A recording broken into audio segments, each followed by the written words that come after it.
"You can't live here." That's what she said, standing on my lawn at 6:47 a.m., holding a clipboard like a weapon, as if she owned the air I breathed. 4 words, and suddenly my dream home, the one I'd spent 20 years saving for, was under attack. The kicker: my land wasn't even part of her damn HOA. My name's Michael Thompson. I'm 40, a former software engineer who escaped Silicon Valley to find peace in a quiet neighborhood called Maplewood. My wife Jennifer, she's a doctor. Our daughter Emily is 12, bright, shy, plays piano like an angel. After years of city noise and deadlines, we just wanted silence. Community, a porch swing, maybe some good neighbors. But instead, we got Karen Whitfield. Karen, the self-appointed queen of Maplewood HOA. Mid-50s, silver blonde hair, pulled into a bun so tight it looked painful. Always in navy blue clipboard glued to her hand.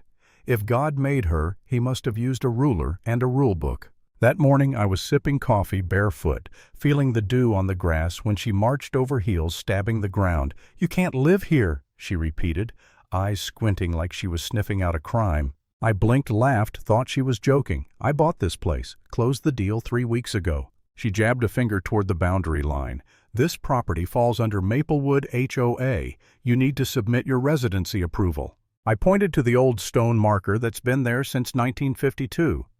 "That's your line. 47 feet that way. My land isn't inside your jurisdiction." Her face tightened, the kind of smile you give when you realize you're wrong but can't admit it. "Impossible. I know every inch of this neighborhood." That's when I pulled out my phone and hit record. Something told me this wasn't over. Jennifer and Emily came outside just as Karen started rambling about community standards and unauthorized occupancy. Then she looked at my wife's scrubs and said, "Another doctor.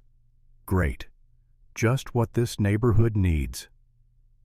And to my daughter, music lessons before 7 a.m., noise violation waiting to happen. I felt the heat rise in my chest. "Excuse me." She just smirked. "People like you never last long here," and walked away. Those words stuck with me all day. People like you. Whatever she meant, it wasn't friendly. 2 days later, I found a red envelope in my mailbox. Notice of violation and demand for compliance. 11 infractions. 11. Including unsightly trash placement and excessive ethnic cooking odors. I kid you not. The total fine, $3,850. For a house she had no authority over. That's when I realized this wasn't about rules. It was about control. I tried reasoning, emailing the HOA. The reply came signed, K. Whitfield, President. A single sentence, failure to comply, will result in legal escalation. I showed Jennifer the letter. She said softly, "She's targeting us, Mike." I wanted to believe it was just bureaucracy gone wrong. But then Bob Peterson knocked on my door. Bob lived 2 streets over retired cop, calm voice eyes that had seen too much. "She did this before," he said. 6 families in 10 years, always the same pattern. Petty fines, rumors, pressure. Until they move out.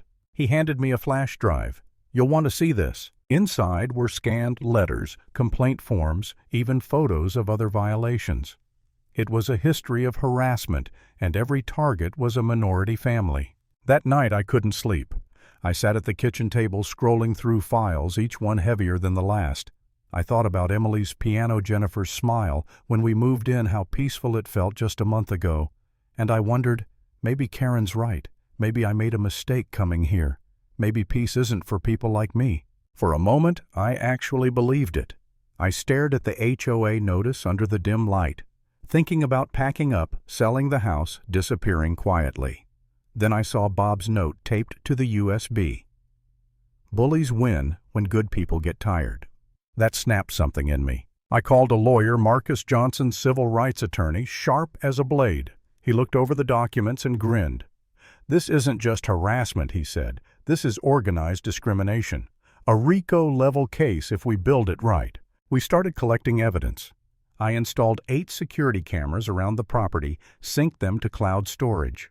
Every email, every voicemail, every stupid violation notice went into a folder named HOA War. Then came the threats. Karen called one night, her voice syrupy sweet. "Michael, I'd hate for your daughter's school to get the wrong impression about your instability. Click. I hung up. 2 days later, our dog collapsed in the yard. Vet said poisoning. Later, we found out Karen had called that same clinic earlier asking about rat poison symptoms. That's when Marcus got a restraining order. But restraining orders don't stop obsession. The next morning, 50 white flags were planted in my front yard, each labeled violation. It looked like a cemetery of compliance. But by noon, a news van pulled up. Bob must have called them. Reporter named Christina wanted to hear our story. I showed her the letters, the boundary map, the footage. She promised to air it that night. At 9 p.m., my phone buzzed, camera alert. Karen standing on the sidewalk staring at my house for 41 minutes, just watching, no movement, no expression. She's losing control, Jennifer whispered. I nodded, and that's exactly what's going to bring her down. The next night, she crossed the line literally. At 2:13 a.m., Karen called 911 screaming that I was a terrorist using Chinese tech to spy on neighborhood children. Within minutes, police cars surrounded my driveway. When they knocked, I was already waiting with coffee and a folder. Officers. I said, calm as I could manage. Before you start, you should see this. I showed them the footage, Karen sneaking onto my property days earlier, moving my trash cans, planting flags, whispering into her phone. They looked at each other.